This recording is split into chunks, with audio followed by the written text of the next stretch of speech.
pointe na du doigt les responsabilités mais au-delà de l'oignon on a constaté que yeneen denrées aussi souvent day dem à la hausse sans comme ni ngay wax mu am loo xam ni mën na ko justifier wala ñu teg njëkk yooyu ci loo xam ni xel mën na ko nangu.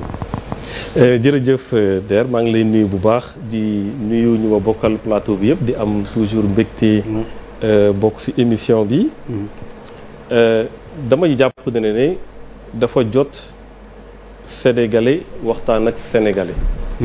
dafa jot sénégalais yi ñu waxtaan suñu biir xam nga sooy xool tey programme yu bëri yoo xamante ne homme politique yi ñu ngi koy am le plus souvent lu ñuy mettre en avant mooy la préférence nationale ñun ñëpp dañ koy xeex yàgg nañu à chaque fois suñu gisee jàngoro dal suñu réew ñu joxoñ bitim réew soit ñu ne dañ leen a privilégié au détriment des locaux wala ñu ne dañoo dépendant trop ci ñoom ba nga xamante ne lu bëri doxal ci réew mi te nag muy dëgg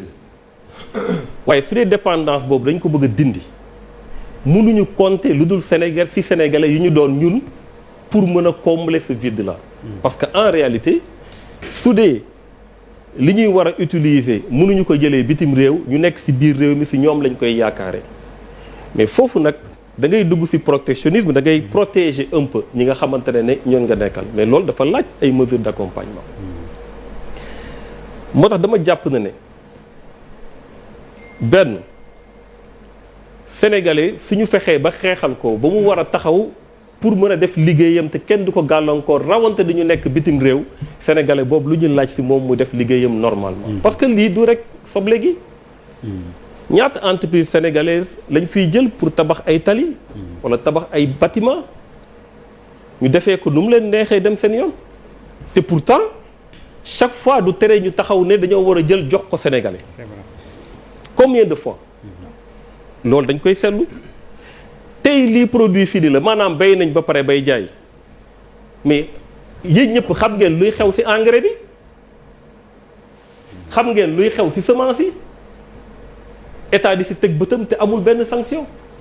donc je pense que li ñu war a mettre l'accent mooy ginnaaw ba ñu fexee ba xeexal sénégalais yi ba ñoom ñu mënal seen bopp dañu war a def le suivi qu'il faut te suivi nag sanction de ses bokk mënoon da ngay def suivi te doo def sanction te la culture bu am suñu pays yi nga xamante ne culture impunité la dafay laal fépp parce que su commencé au sommet ku war a def lu mu war a def sanctionné woo ko ñu nekk ci suuf loolu la ñuy taaxar loolu la ñuy xool ci loolu la ñuy gis ba tax ñuy def lu ñuy def boobu ba léegi moo tax on a besoin que l'État su defee politique yu mel nii ne damay tëj samay frontières fexe ba ñi nga xamante ne bay nañu fii bay bi ñu mën koo jaay nu mën gën a gaawee su demee bay manqué ñuy soog a ibbi loolu lu baax la waaye su boobaa it moom it na anticiper ci spéculation yoo xam ne mën na ci am parce que soo jëlee da ngay def politique protection bi da nga war a aussi protéger en même temps population yi nga xam ne ñoo nga ko jagleel parce que ce n'est pas forcément ñii bay nga ko defal mais da nga ko defal aussi population yi parce que je pense que wax na Charles wax na ko léegi coût yi mën na gën a wàcc et puis ensuite li ñu di jaay dafay delluwaat encore ci askan bi donc en réalité tu le fais pour ton peuple mais su boobaa dafa laaj aussi nga jël mesures yi ci war moo tax ci question bu mel nii dama jàpp ne d'abord encadrement bu waroon ci protection bu état war a def encadrement boobu defu ko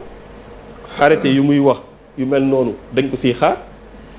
équipe bu ñu war a teg sur le terrain ñu déployer leen pour ñu def les contrôles nécessaires pour que yu mel nii bañ a am gisuñu ko donc tey gàllankoor bi su amee du kenn ku profiter forcément ci brèche mbir yi nu muy doxee moom mooy forcément mooy jël lépp mais ku créer brèche boobu également responsable la te kooku état la moo tax suñu demee ba tollu situation bii nga xamante ne déjà crevé na am na lu mu grevé lu mu dindi ci ay pouvoir d'achat parce que am na ñu jot a jënd ba pare loolu dafa fekk état dafa anticiper wul deful liggéeyam lu mu waree ba lii mel nii mais su loolu jàllee ba pare li war d'abord mooy nga sanctionner beneen yoon nga fexe ba dootul am